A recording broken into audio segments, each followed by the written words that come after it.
अंकुशपुर गंजाम 10तम जातीय आयुर्वेद दिवस उपलक्षे केएटीएस आयुर्वेदिक कॉलेज और हॉस्पिटल अंकुशपुर पक्षर सप्ताहव्यापी आयोजित होगा विभिन्न कार्यक्रम आरंभ हो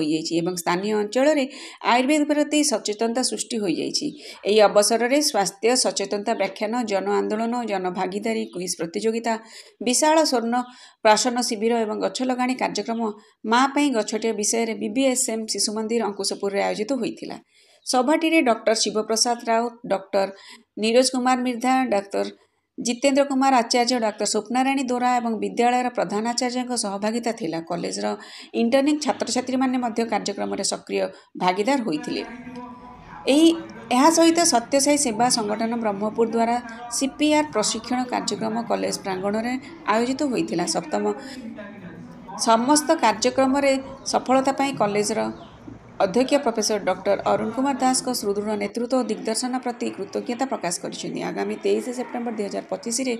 कॉलेज प्रांगण में मेगा हेल्थ कैंप आयोजन होगा जाऊँगी एवं एथिरे विपुल संख्यार अंशग्रहण करने कॉलेज अध्यक्ष प्रोफेसर डॉक्टर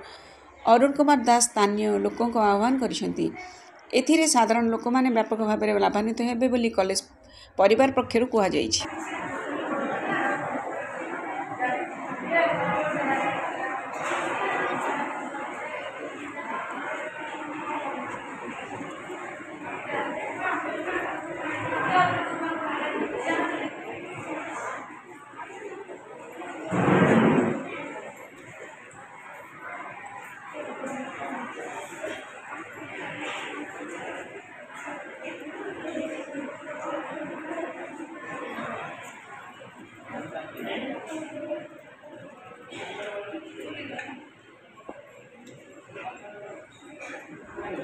ग्रुप फोटो